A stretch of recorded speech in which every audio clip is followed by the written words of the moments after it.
4 years ago, I tried to claim £10,000 from Calvin Stroud after he posted a flat earth challenge on his YouTube channel. I thought that I had sufficiently met the terms of the challenge, yet I still await payment. Don't worry, I know it's never going to come. Well, do not worry everyone, because Calvin is back, and this time he comes with not a new challenge, but a new experiment.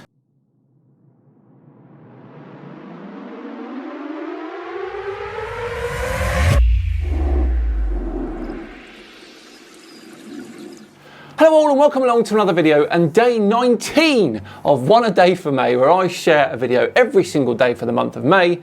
My name's Simon Dan. Thanks very much for joining me. Before we begin today though, a huge thank you to the sponsors of this video, Surfshark VPN. Surfshark is a VPN service that makes online privacy protection easy and attainable, encrypting all internet traffic sent to and from your devices and ensuring your IP address remains hidden to make sure no one can see what you do online. On top of that, they block ads, trackers, malware and phishing attempts, and unlike other VPN services, you can use it on as many devices as you want simultaneously. We all spend a lot of time online. Personally, around 6 to 8 hours a day with the job that I do. The internet knows a hell of a lot about us, and it's why we should care about our online data. And you can use Surfshark to encrypt your personal information and send it via a secure VPN tunnel so no one can see it without your permission, which is great for protecting things like your ID. ID theft is an increasingly common and scary crime. Now you can use Surfshark and its HackLock system to get alerts anytime your email address or password is compromised. HackLock will scan various databases of leaked information, then notify its users if their data is found so they can take action. Go to surfshark.com/SimonDan for 4 extra months of Surfshark at an unbeatable price. Right, on with today's video, which comes from Calvin Stroud. He wants to show us how water doesn't bend, and he's even set up a little experiment. Take it away, Calvin. Hi, so here's my practical experiment. I've put a small piece of ply, about 50mm wide, stretched it across about a 2 meter span, and I've got a small piece of ply holding it up at the middle just to support it for the minute. And what I'm going to do is I've got various receptacles, glasses, bottles, jars, etc. filled with water and a bit of blackcurrant juice just to make it more visible. And what I'm going to do is I'm going to stand them all on this piece of ply. That's right, Calvin is going to put bottles of juice onto a piece of wood. I know, right? Groundbreaking. Precariously. And I'm going to put some small little blocks of wood in between each receptacle, just to stop them all moving when I lower the ply.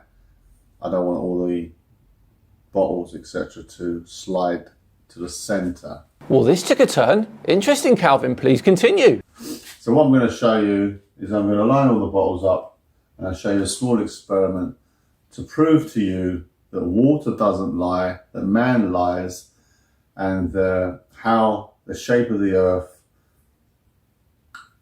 lies with water lying on the earth. Yes, it does, Calvin. The earth is huge though. As we've stated many times, the water conforms to the exterior of our spherical planet. But because we're so small in our local area, it appears flat. Which I'll demonstrate to you now in this practical experiment. So I'm going to put the bottles up and the blocks of wood, stack them along like this, all the way along.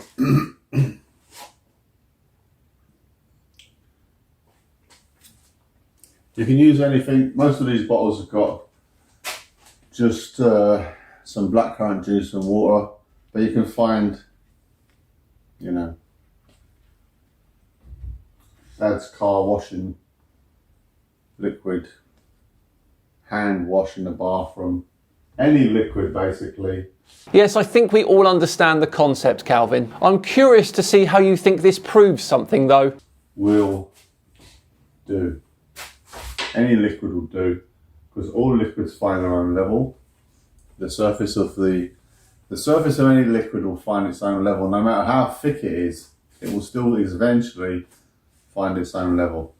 I am still beyond confused that flat earthers think that saying that means something.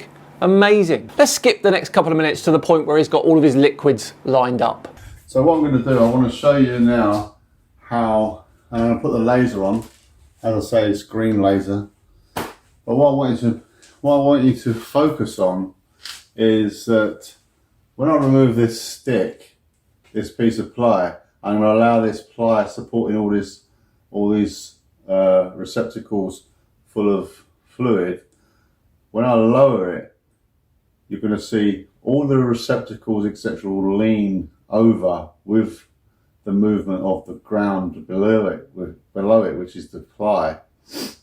Okay, great. Just a quick point about the laser. The liquids are all currently at different levels and the laser doesn't really line up with any of them really. So is there any point of the laser? Maybe. You're the one in charge of this experiment after all.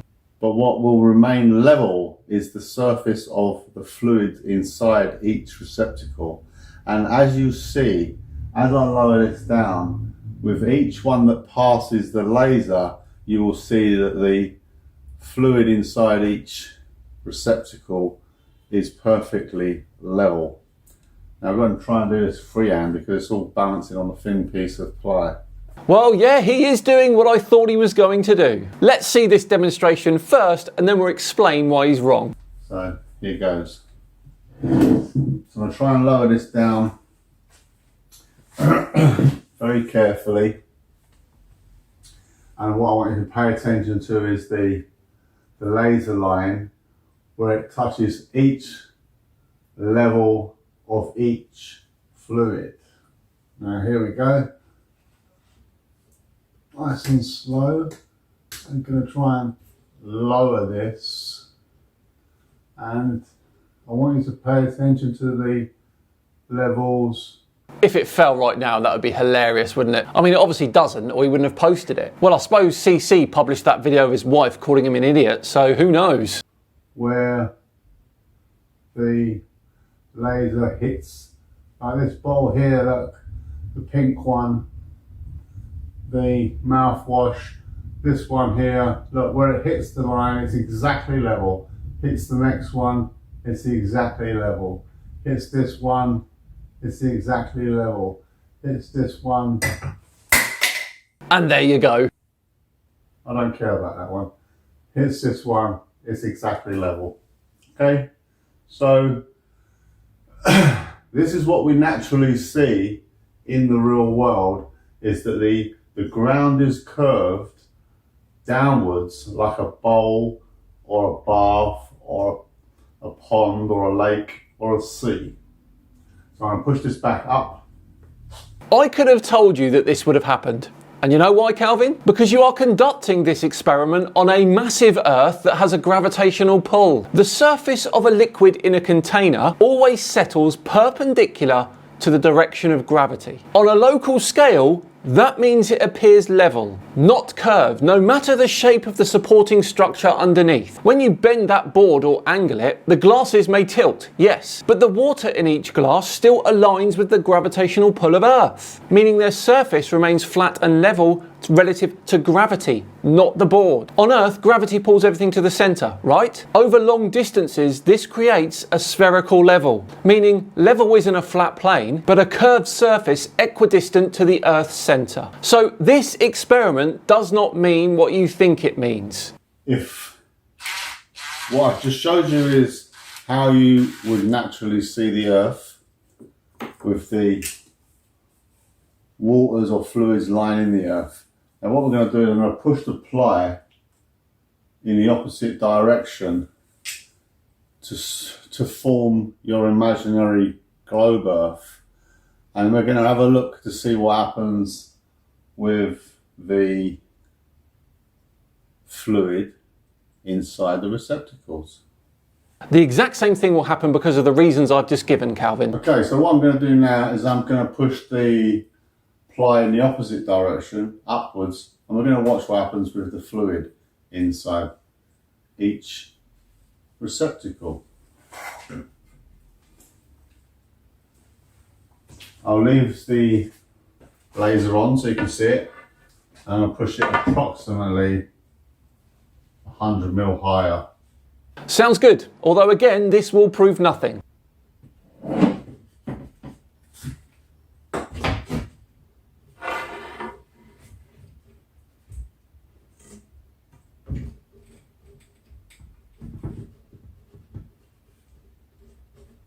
Oh, watch out, Calvin. You don't want a repeat of the wine glass, do you?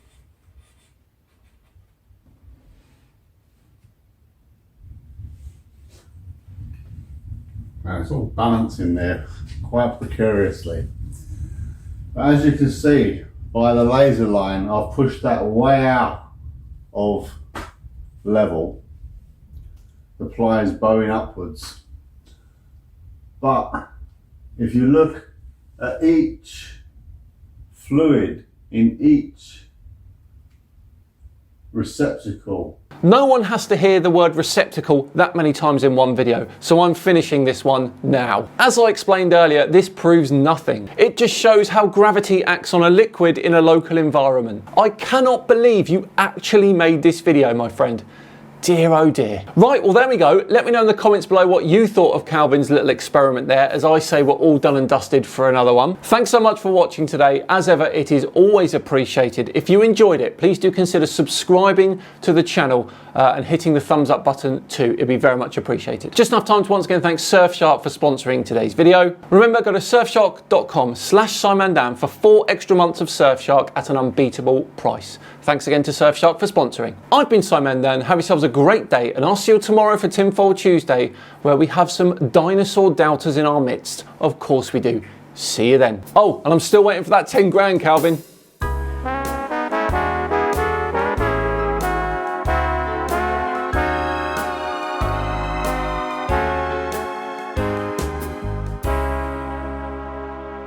It's this one. I don't care about that one.